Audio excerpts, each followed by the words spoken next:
ठीक है बच्चों, मैंने क्या किया, ये y इज इक्वल टू देख लो, ये y is equal to minus x का कर्व है और ये जो है ना y is equal to greatest integer of x का कर्व है। ठीक है, तो हमें क्या पता है, इस कर्व को देख के हमें क्या कंक्लूजन ड्रॉ कर सकते हैं कि जो y is equal to x है ना, ये x is always greater than greatest integer of x except at integral point.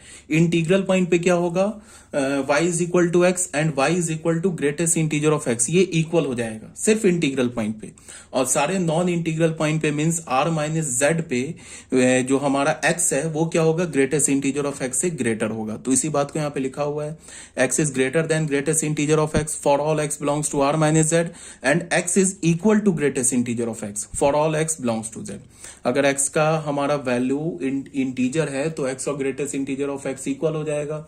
अगर x का वैल्यू नॉन इंटीजर है तो x क्या होगा, ग्रेटर होगा ग्रेटेस्ट इंटीजर x से। हमें क्या चाहिए, x is greater than greatest integer of x चाहिए।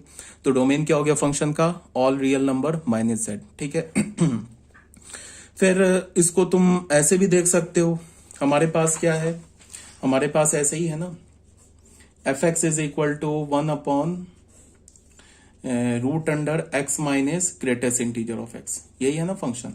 तो इसको डिफाइन होने के लिए क्या चाहिए, इसको हम क्या लिख सकते हैं, 1 upon fractional part of x. और हमें पता क्या है कि जो फ्रैक्शनल पार्ट ऑफ एक्स होता है वो 0 से 1 के बीच में लाई करता है for all x belongs to R, ये तो हमें ऑलरेडी पता है। ठीक है, तो ठीक है, अगर हम x का कोई भी रियल नंबर लें तो फ्रैक्शनल पार्ट ऑफ x का वैल्यू क्या होगा, 0 से 1 के बीच में होगा। But fractional part of x 0 नहीं चाहिए। अगर फ्रैक्शनल पार्ट ऑफ x 0 हो गया तो डिनोमिनेटर 0 हो जाएगा, डिनोमिनेटर 0 हो जाएगा तो फंक्शन डिफाइन नहीं होगा। तो फ्रैक्शनल पार्ट ऑफ x 0 कब होता है, तो यहां से x की वैल्यू हमें क्या मिलेगी, 0। 0 पर फ्रैक्शनल पार्ट ऑफ x 0 होता है, प्लस माइनस 1 पर होता है, प्लस माइनस 2 पर होता है, प्लस माइनस 3 पर होता है एंड सो ऑन। इसका मतलब क्या है कि सारे इंटीग्रल वैल्यू पे फ्रैक्शनल पार्ट ऑफ x 0 होता है और बाकी नॉन इंटीग्रल वैल्यू पे फ्रैक्शनल पार्ट ऑफ x का वैल्यू जो होता है वो 0 से 1 के बीच में होता है। और फ्रैक्शनल पार्ट ऑफ x जो होता है वो 0 से 1 के बीच में कब होता है, फॉर ऑल, ये क्या होगा, ये फॉर ऑल है, इंप्लाइज नहीं, या इंप्लाई भी लिख सकते हो, फॉर ऑल ज्यादा बेटर होगा, for all x belongs to r minus Z. तो हमें यही तो चाहिए कि फ्रैक्शनल पार्ट ऑफ x क्या हो, 0 से 1 के बीच में हो। अगर फ्रैक्शनल पार्ट ऑफ x 0 से 1 के बीच में होगा तो फिर ये स्क्वायर रूट डिफाइंड होगा। ठीक है, तो स्क्वायर रूट को कोई प्रॉब्लम नहीं है, 0 से प्रॉब्लम था तो हमने क्या कर दिया, फ्रैक्शनल पार्ट ऑफ x को 0 देखा कि कब होता है, इंटीग्रल पॉइंट पे, तो इंटीग्रल पॉइंट को रियल नंबर से हटा दिया। तो डोमेन क्या हो गया फंक्शन का, all real number minus Z. अगर मान लो फंक्शन का वैल्यू ऐसे होता, फंक्शन ऐसे गिवन होता, x minus greatest integer of x ऐसे होता, तो इसको हम क्या लिखते, root under fractional part of x। अब देखो, अब हमें पता है कि फ्रैक्शनल पार्ट ऑफ x क्या होता है, 0 से 1 के बीच में होता है for all x belongs to r, ये हमें पता है ना, तब तो कोई प्रॉब्लम ही नहीं है। अब इस फंक्शन का डोमेन क्या हो गया, ऑल रियल नंबर। क्यों हो गया ऑल रियल नंबर, यहाँ पे तुम कुछ भी कोई भी x का वैल्यू डालो, ये जो अंदर में जो फ्रैक्शनल पार्ट ऑफ x जो स्क्वायर रूट के अंदर जनरेट हो रहा है ना, वो 0 से 1 के भी बीच में, तो यहाँ तो 0 भी चलेगा। क्यों चलेगा, बिकॉज स्क्वायर रूट न्यूमरेटर में। ठीक है, बस स्क्वायर रूट में निगेटिव नहीं होना चाहिए। तो ये फ्रैक्शनल पार्ट ऑफ x खुद ही कभी निगेटिव नहीं है, सारे रियल नंबर के लिए या तो 0 या तो पॉजिटिव है, तो कोई बात नहीं है, कोई दिक्कत नहीं, स्क्वायर रूट तो हमेशा डिफाइंड होता रहेगा। तो इस केस में क्या हो जाएगा, फ्रैक्शनल पार्ट ऑफ, अगर डोमेन हमारा फंक्शन क्या हो जाएगा, अगर हमने एफ एक्स को root under x minus greatest integer x लिया तो डोमेन फिर हो जाएगा हमारा ऑल रियल नंबर। ठीक है, ये सब बात को यहाँ पे एक्सप्लेन किया हुआ है, इसी बात को यहाँ पे लिखा हुआ है, देख लो कि यहाँ पे हमने फ्रैक्शनल पार्ट ऑफ एक्स का कर्व ड्रॉ किया है clearly from the graph. Fractional part of x greater than 0 कब होगा, for all x belongs to r minus Z. ठीक है, फ्रैक्शनल पार्ट ऑफ एक्स जो होगा हमारा माइनस नहीं है, ये बताया जा रहा है कि फ्रैक्शनल पार्ट ऑफ एक्स 0 के कब इक्वल होगा, for all x belongs to z। तो डोमेन क्या हो गया फंक्शन का, all real number minus z। ठीक है, अब आ जाओ क्वेश्चन नंबर 4 में। क्वेश्चन नंबर 4 में क्या बोल रहा है कि 1 upon root under x plus integral part of x, इसका डोमेन निकालो। तो फिर वही बात कि इसका डोमेन हम कैसे निकालेंगे, अगर एल्जेब्रिकली निकालना हो, ग्राफिकली निकालना हो, तो कैसे निकालेंगे, ऐसे देखो, एफ एक्स क्या गिवन है, 1 upon root under x plus greatest integer of x, ऐसे गिवन है। तो हमने क्या किया कि F x for F x to be defined, F x को डिफाइन होने के लिए क्या होना होगा, to be defined x plus integral of part of x क्या होना चाहिए, should be greater than zero, सिर्फ जीरो से बड़ा होना चाहिए। ठीक है, तो यहां से हमें क्या मिल रहा है, यहां से क्या इंप्लाई हो रहा है कि फ्रैक्शनल पार्ट ऑफ एक्स क्या होना चाहिए, ग्रेटर देन माइनस एक्स होना चाहिए। अब हमें ये चेक करना है कि फ्रैक्शनल पार्ट बोल रहा हूं यार, इंटीग्रल पार्ट जो है वो क्या होना चाहिए, ग्रेटर देन माइनस एक्स होना चाहिए। तो अब हमें क्या चेक करना है कि integral part of x minus x से ग्रेटर कब होगा। ठीक है, तो बहुत का सिंपल सा रास्ता क्या है कि एक बार तुम एक्स का वैल्यू जीरो ले लो, एक बार एक्स का वैल्यू पॉजिटिव ले लो, एक बार एक्स का वैल्यू निगेटिव लो, चेक कर लो। अगर हमने एक्स का वैल्यू जीरो लिया तो हमें क्या मिलेगा, zero is greater than zero, false हो गया। ठीक है, तो इसका मतलब x is equal to zero नहीं चलेगा। अगर हमने एक्स का वैल्यू कोई भी पॉजिटिव ले लिया, मान लो 4.1 ले लिया, तो क्या हो जाएगा, 4.1 का फ्रैक्शनल पार्ट क्या हो जाएगा 4, और यहां पे क्या हो जाएगा ग्रेटर देन, जैसे ले लो 4.1 अगर हमने लिया एक्स का, यहाँ पे हमने x is equal to -4 negative लिया, तो यहाँ पे क्या हो जाएगा फ्रैक्शनल पार्ट ऑफ -4.1, इसको सॉल्व करते हैं, माइनस तो है ही, यहाँ पे x का वैल्यू -4.1 लेते हैं, तो -4.1 का फ्रैक्शनल पार्ट क्या हो जाएगा -5, ये क्या हो रहा है ग्रेटर देन 4.1, तो ये भी फॉल्स हो गया, ये भी फॉल्स हो गया ना, बिकॉज निगेटिव तो पॉजिटिव से बड़ा नहीं होता, इसका मतलब x का वैल्यू निगेटिव भी नहीं चला। अब एक बार x का वैल्यू पॉजिटिव ले लेते हैं, पॉजिटिव लेके देखते हैं, मान लो हमारे पास क्या गिवन है, फ्रैक्शनल पार्ट ऑफ एक्स क्या है, should be greater then minus x, x का वैल्यू मान लो +4.1 लेते हैं, तो 4.1 का फ्रैक्शनल पार्ट ग्रेटर देन, यहाँ माइनस है, एक्स का वैल्यू हमने 4.1 ले लिया, तो ये हो गया 4 इज ग्रेटर देन -4.1, ये ट्रू हो गया। इसका मतलब क्या है कि जब एक बार पॉजिटिव के लिए ट्रू हो गया ना, फिर सारे पॉजिटिव के लिए ट्रू होगा।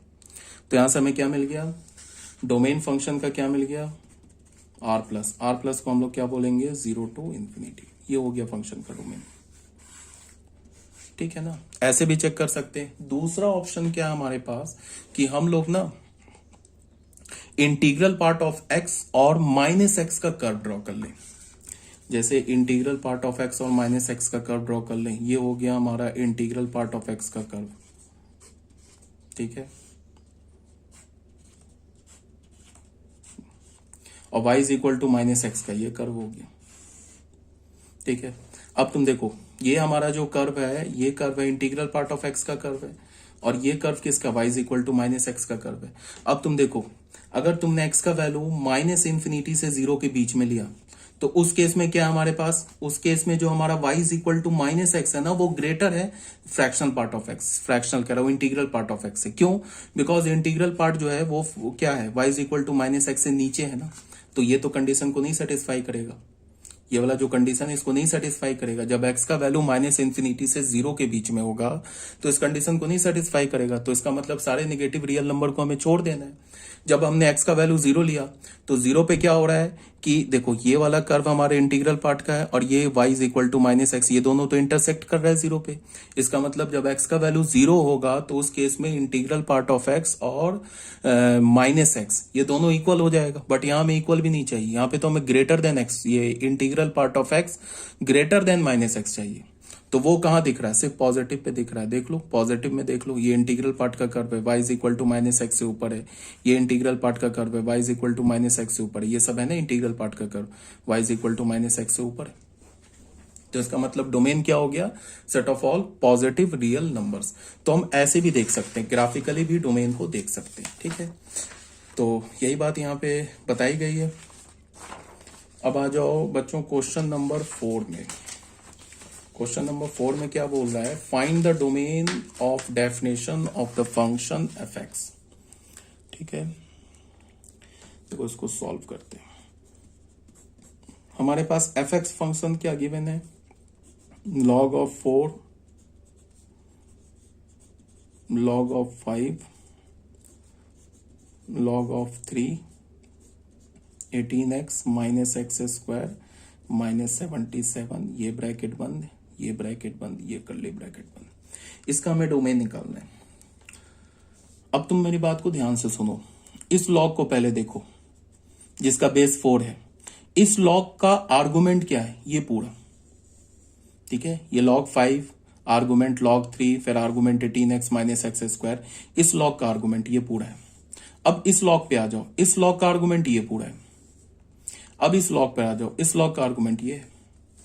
ठीक है, फिर मैंने क्या बोला, जैसे मैंने fx is equal to log x to the base a, इसको मैंने बोला डिफाइंड कब होगा, जब x हमारा पॉजिटिव होना चाहिए एंड एक्स ए क्या होना चाहिए, greater than 0 and a not equals to 1, तभी जाके ये क्या होता है, लॉग फंक्शन डिफाइंड होता है। याद रखना, आर्गुमेंट क्या होना चाहिए, पॉजिटिव होना चाहिए, जो बेस है वो क्या होना चाहिए, पॉजिटिव और 1 के इक्वल नहीं होना चाहिए, तभी जाके ये डिफाइंड होता है। अब तुम जरा सा इस लॉग को देखो, इस लॉग को देखो, इसका बेस तो क्या 4, वो तो ग्रेटर देन 1 है, ये पूरा आर्गुमेंट है ना, तो इस आर्गुमेंट को क्या होना होगा, पॉजिटिव होना होगा, तभी जाके ये लॉग डिफाइंड होगा। तो क्या होगा, पहला कंडीशन क्या होगा, ऐसे लिखते हैं, for F x to be defined, for F x to be defined, F x को डिफाइंड होने के लिए क्या होना होगा हमारे पास, ये जो log 5 है और log जो है 3 और ये जो आर्गुमेंट है 18x minus x square minus 77 को हमने ग्रेटर देन 0 बोलना होगा। अब इसका बेस तो ऑलरेडी 4 है, तो बेस पे कोई कंडीशन लगेगा नहीं, एंड ये भी होना चाहिए एंड। अब देखो, एक बार हमने इसको पॉजिटिव बोल दिया, ठीक है, उसके बाद देखो क्या है, उसके बाद ये लॉग पे आ जाओ, इस लॉग का आर्गुमेंट क्या है, ये पूरा आर्गुमेंट है, तो फिर क्या होना चाहिए, इस लॉग 5 को डिफाइन होने के लिए इसे फिर पॉजिटिव होना होगा। इस लॉग का आर्गुमेंट 5 है, तो 5 है तो ये तो ऑलरेडी पॉजिटिव है, बेस तो पॉजिटिव है, तो फिर इसे पॉजिटिव होना होगा, तो फिर क्या होगा, log 3 and 18x minus x square minus 77, ये भी पॉजिटिव होना होगा, एंड अभी और कंडीशन है। उसके बाद इस लॉग पर आ जाओ, इस लॉग का आर्गुमेंट ये है, यहाँ भी बेस 3 है, ये तो ऑलरेडी पॉजिटिव है, तो इस पर कोई कंडीशन तो लगेगा नहीं, तो इसके लिए ये पॉजिटिव होना होगा, तो फिर क्या होगा, 18x minus x square minus 77 should be greater than 0। अब यहां से ये 3 कंडीशन आया, इन तीनों कंडीशन से हम क्या करेंगे, x का वैल्यू निकालेंगे और फिर तीनों का इंटरसेक्शन लेंगे, तो वो हमारा जो क्वेश्चन है उसका फाइनल डोमेन आएगा। तो बस शुरू हो जाते हैं। मान लो इसको हमने फर्स्ट बोल दिया, सेकंड बोल दिया, थर्ड बोल दिया। अब जरा ध्यान से देखो मैं लॉग की इनइक्वालिटी कैसे सॉल्व कर रहा हूं। log 5, ये हमारे पास log 3, ये हमारे पास है 18x minus x square minus 77, ये ग्रेटर देन 0।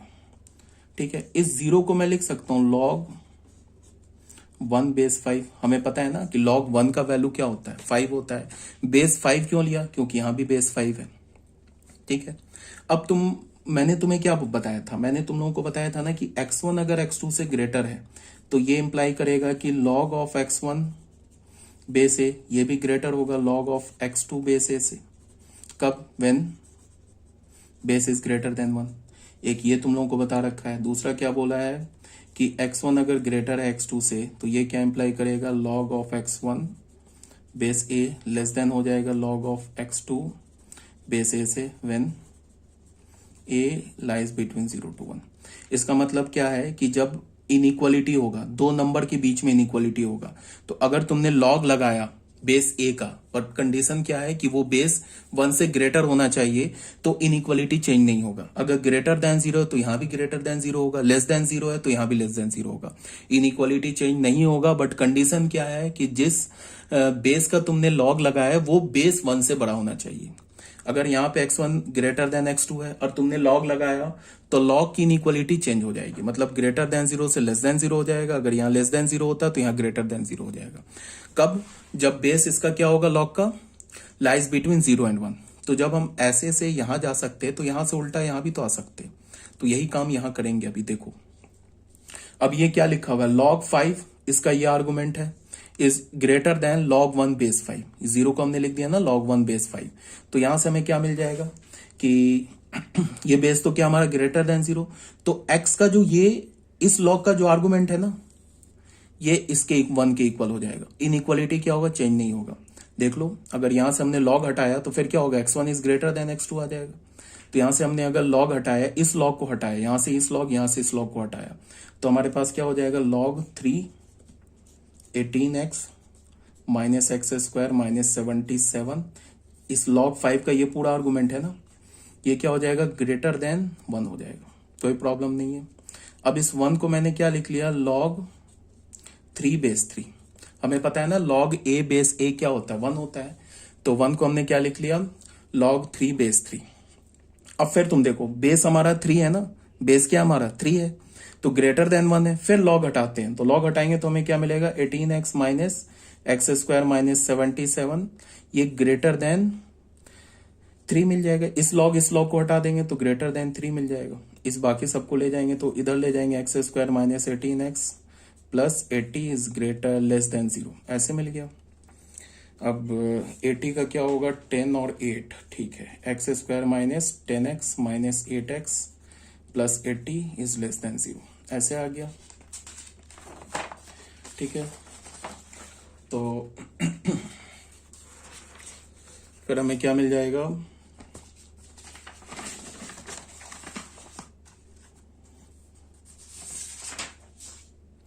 यहां से x कॉमन लिया तो हमें मिल गया x माइनस 10, माइनस 8 कॉमन लिया तो हमें क्या मिल गया, x माइनस 10 लेस देन 0, तो क्या मिल गया, x minus 8 x minus 10 less than 0।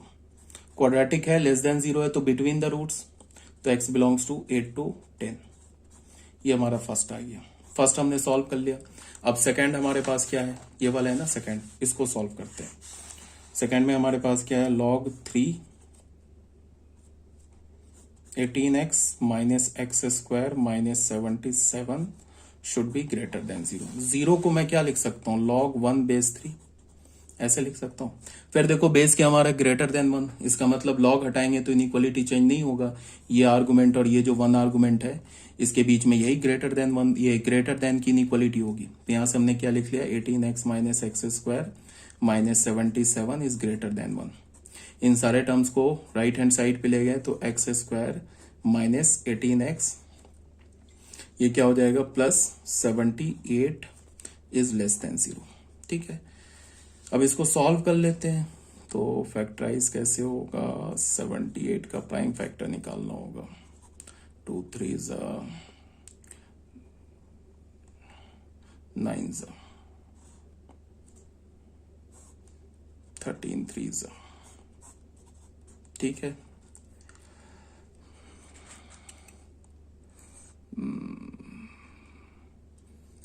6 19 आ रहा है, ये तो गड़बड़ कहीं नहीं हो रहा है ना। तो देख लो 3 2 6 हो रहा है, 13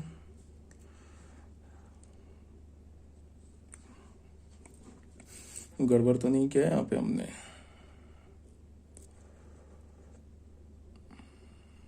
ठीक है।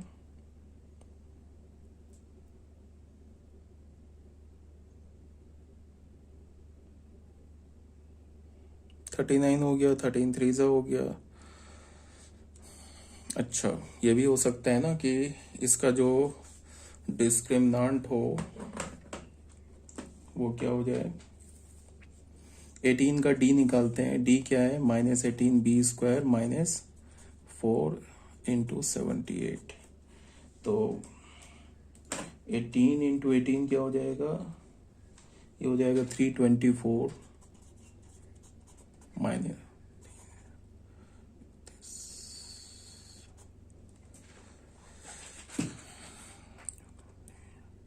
तो ये क्या हो गया हमारा, लेस देन 0 हो गया,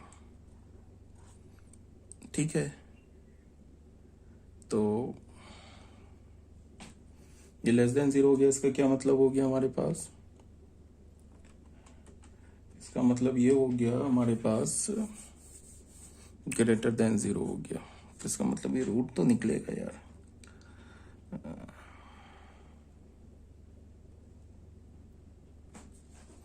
तो x की वैल्यू क्या हो गई, 18 प्लस माइनस, इसको मैं सॉल्व कर रहा हूं, 324 ये हो रहा है 12 अपॉन 2a 2, क्या हो गया 18, 4 3 तो 2 रूट 3, अपॉन 2। तो x की वैल्यू क्या हो गई 9 प्लस माइनस √3। ठीक है, तो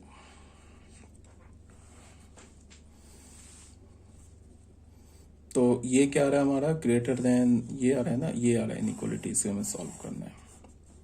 तो इसको हम क्या लिख सकते हैं, x minus 9 plus √3, x minus alpha पहला रूट और x माइनस 9 माइनस √3 बीटा दूसरा रूट लेस देन 0। तो लेस देन 0 क्या होगा, ये हो गया हमारा 9 माइनस √3, ये क्या हो गया 9 प्लस √3। तो लेस देन 0 तो बिटवीन द रूट्स, तो यहां से क्या हो गया x बिलोंग्स टू 9 माइनस √3 से लेके 9 प्लस √3। ये हमारा सेकंड इक्वेशन आ गया। ठीक है।